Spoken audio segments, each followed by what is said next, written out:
let's get started with the Canon 80D menu system. So of course we're going to be in photography mode. We're going to be on the M on the dial because this is what's going to have the most menu options available, so we can go over all these menus. So the first menu option is going to be our little red icon with a camera in it, and this is going to be a lot of our camera settings are going to be here. So let's go into our image quality, and we can kind of go over what you can do in image quality.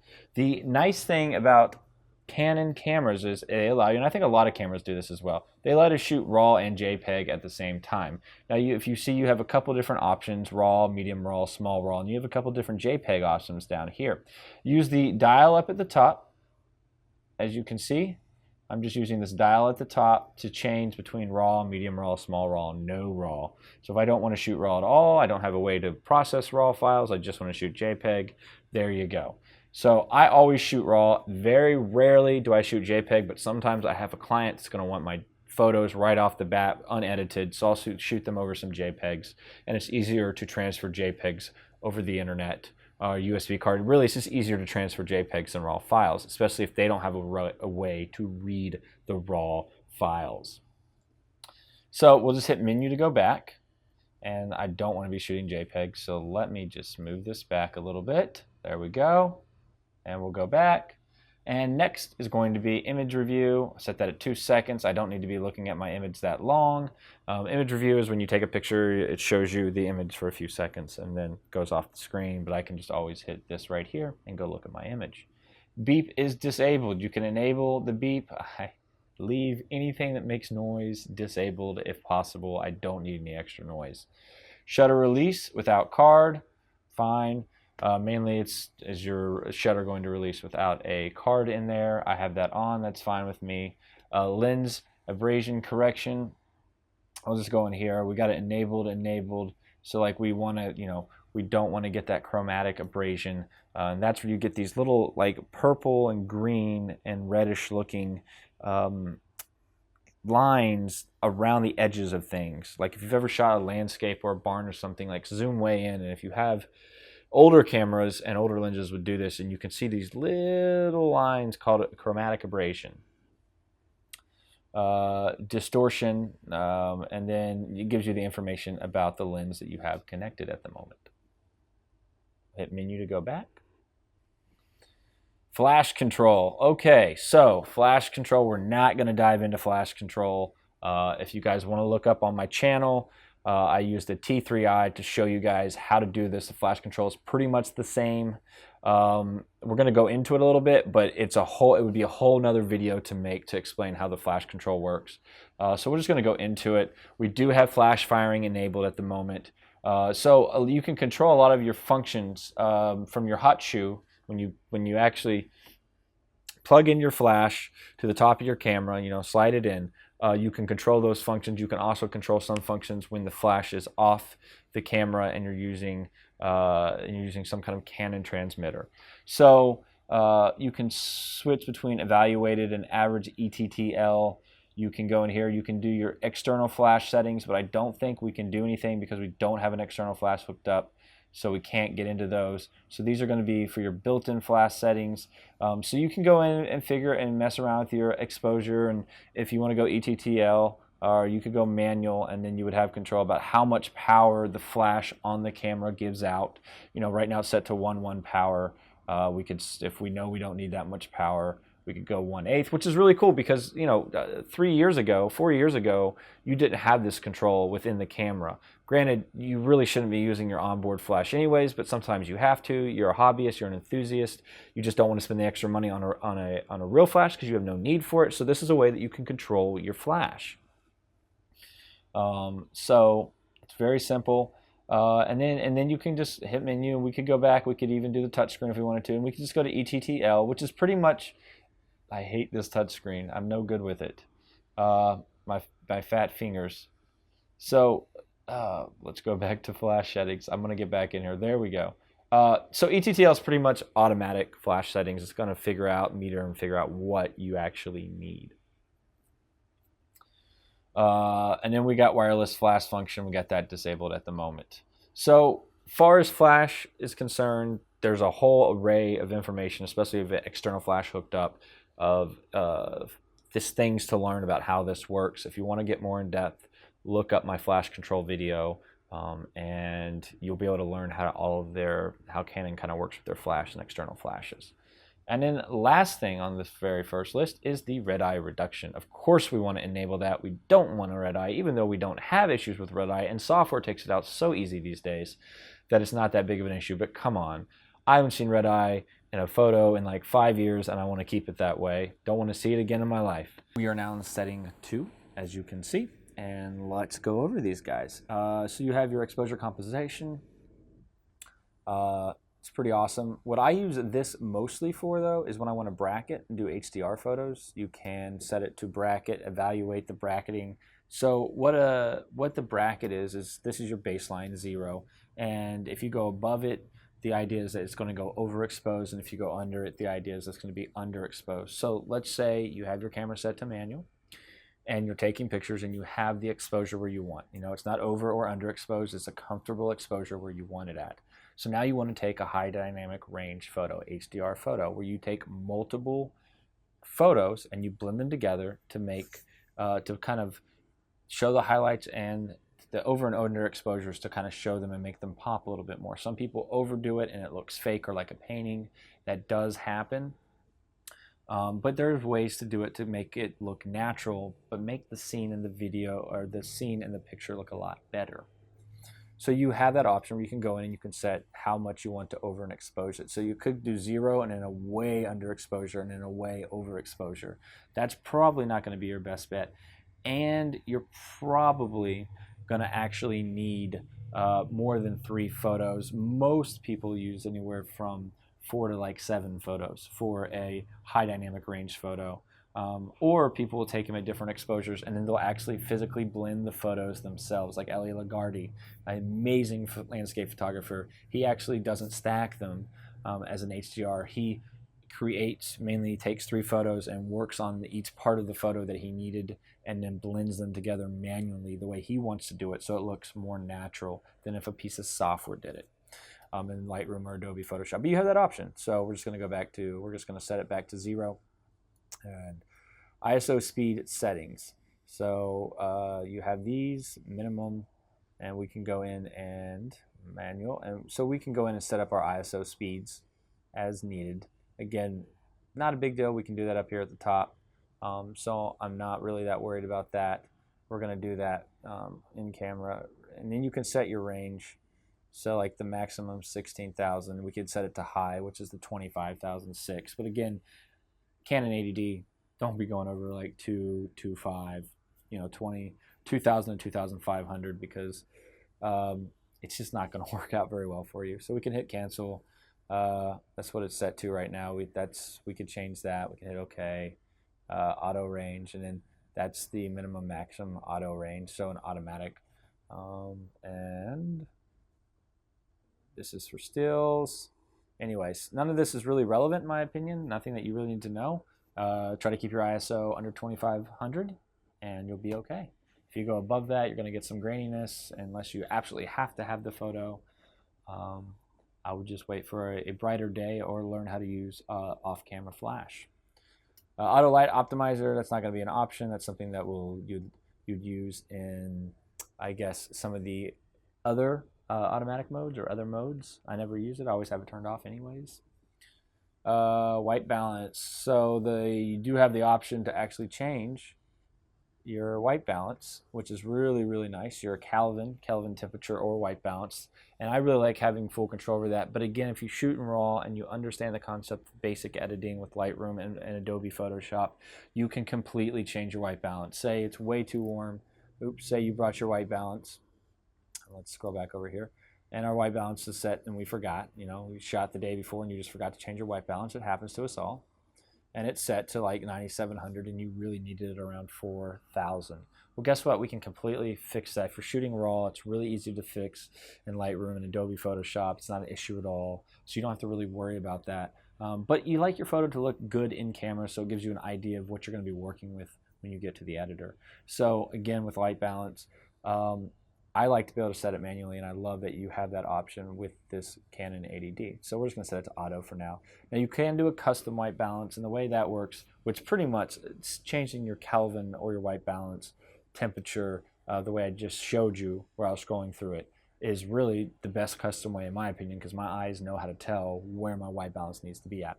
But you can use like a 16% gray card or like a white card, take a picture of it, and then use it to set your white balance manually through the camera if you wanted to. That is an option.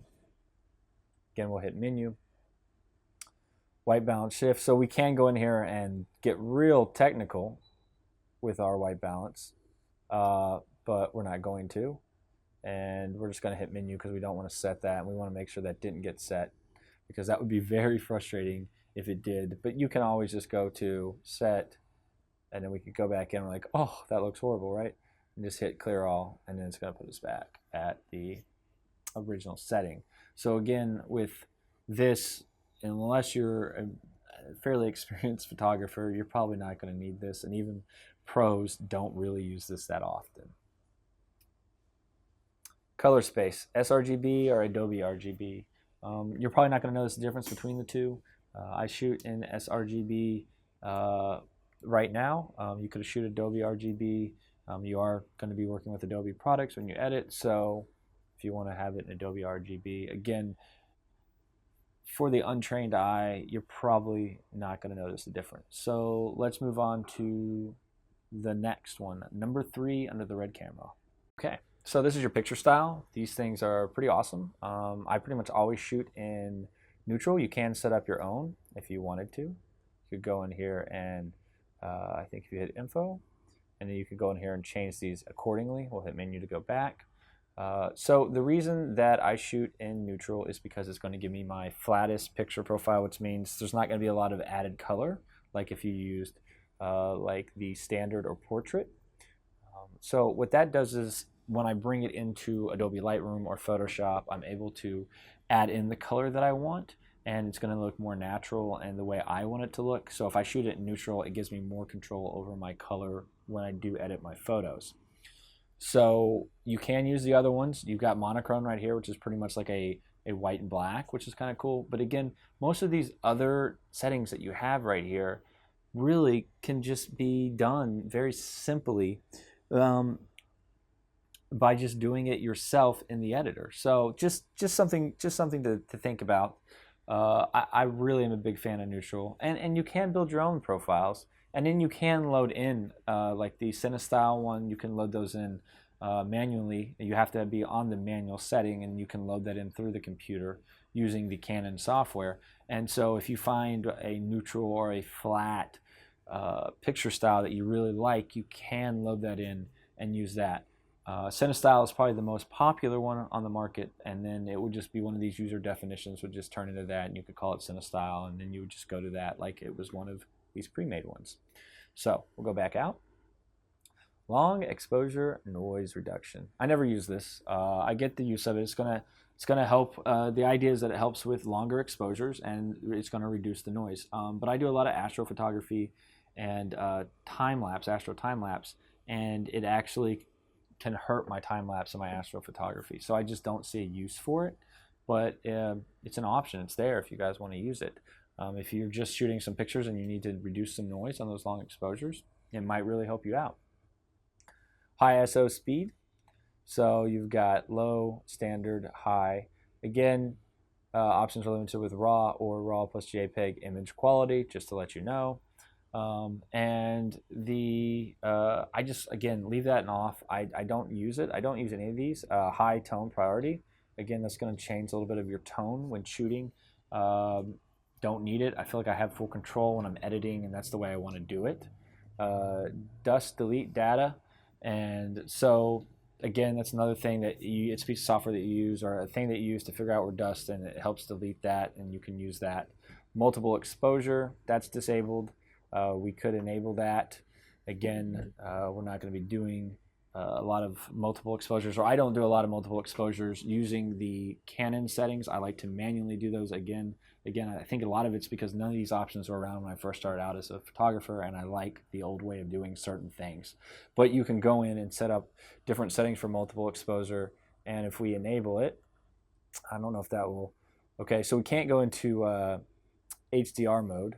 I think we have to have a specific setting set up, and then you can go into HDR mode. Again, though, that's another one of those things. I'll bracket or I'll do it myself, and then I'll blend them together myself. A lot of times I won't even use a stacking method. I'll work on each individual photo and then blend them in myself. So that, and now we're going to move on to the fourth setting under the red camera. So I should let you know, if you are interested in shooting in HDR mode, the way that you would turn it on, it's under the creative mode. So we can go into creative and we can go in here and then we can set up the EV, which is again like bracketing. It's going to let you do an underexposure by 3, -3, and +3. So, or you could do an auto. So there is that, and it will do, I believe, the HDR editing right there in the camera.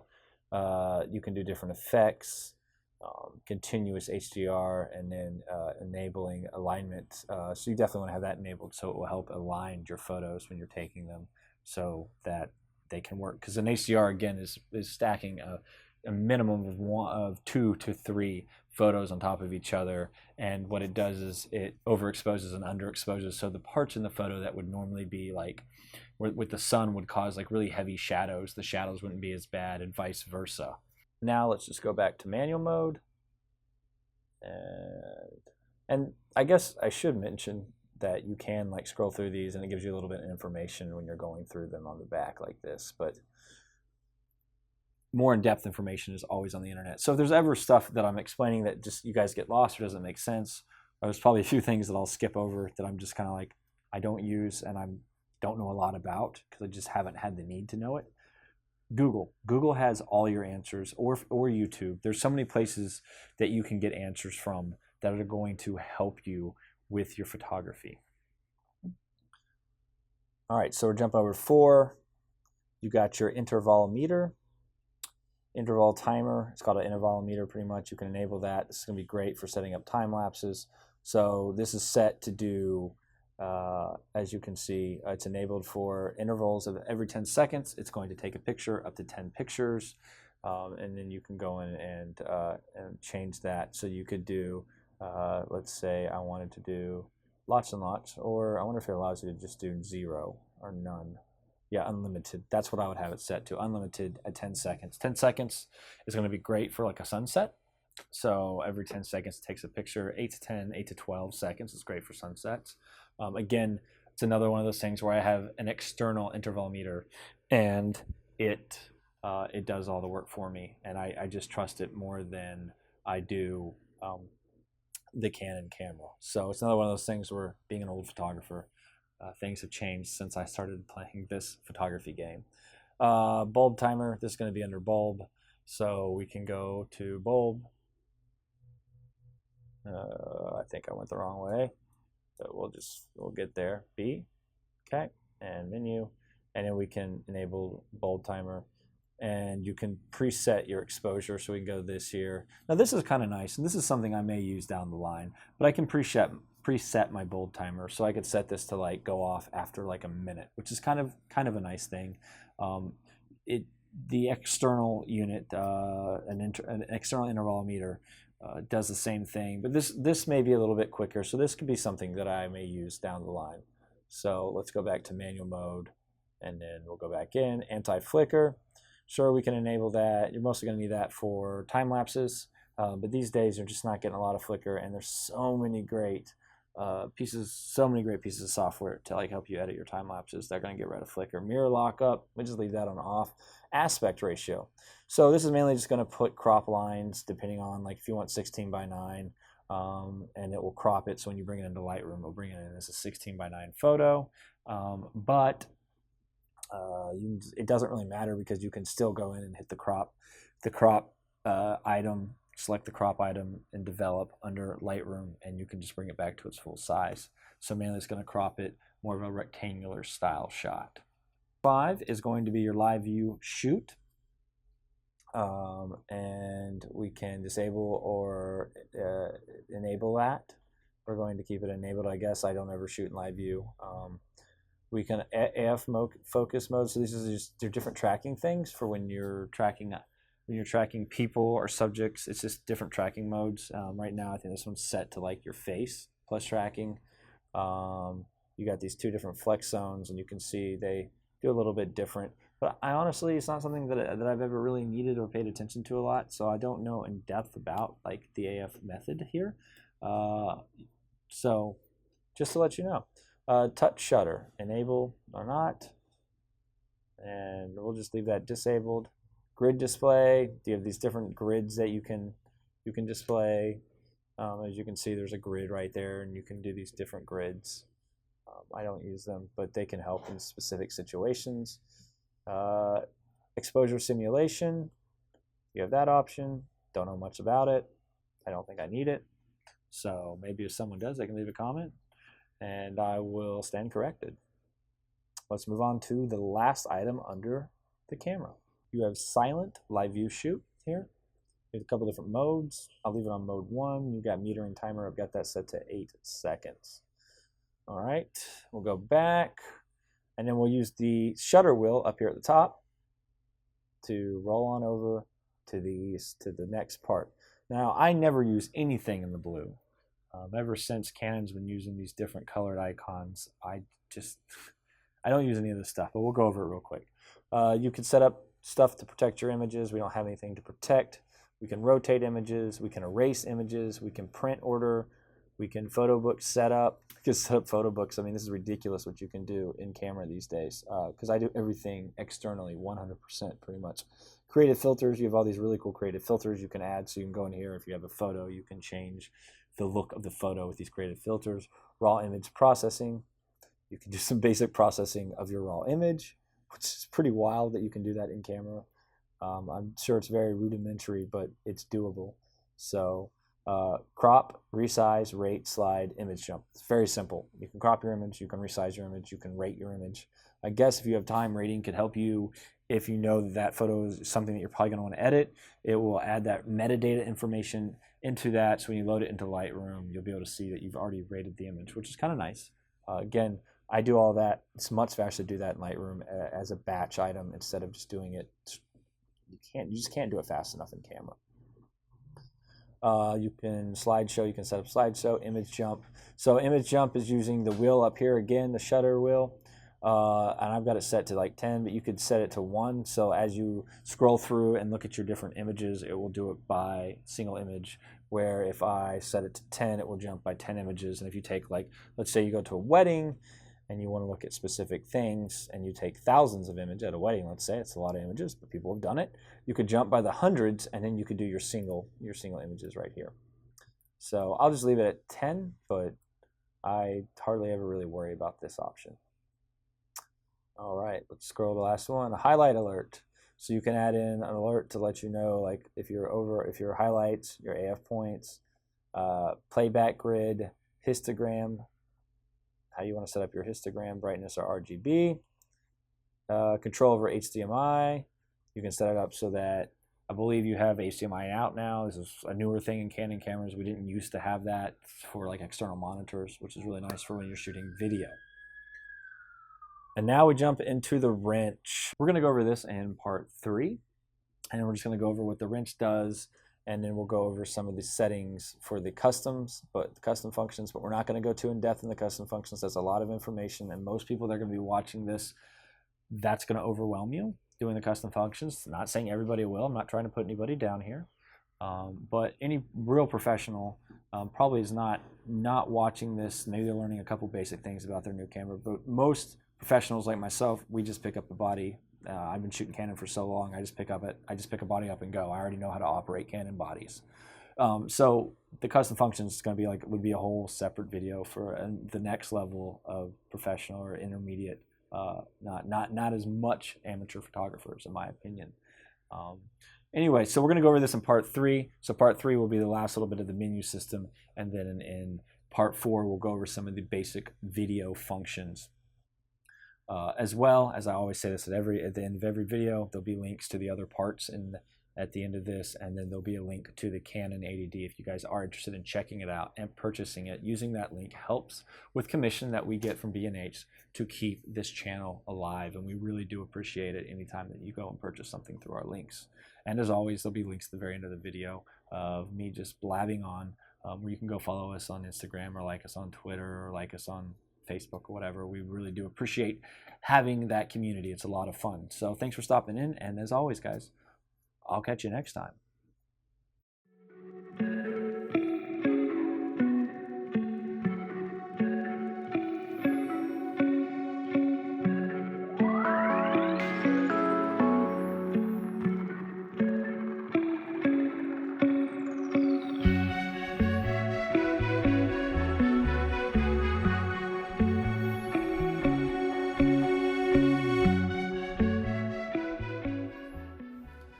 Hey guys, if you'd like to check out our website where we have all kinds of fun and exciting blogs, videos, and extra information that isn't on our YouTube page, click right here. If you'd like to talk to us or contact us and kind of take a look at all the different stuff that we have going on, we've kind of funneled it all through our Facebook. You can hit our Facebook page right here and follow us or like us. Now, if you like to look at cool pictures and behind the scenes stuff, we do that on Instagram right here. So go on and follow us on Instagram. And of course, we got our cute little bird right here, Mr. Twitter, and you can follow us as we do our short tweets.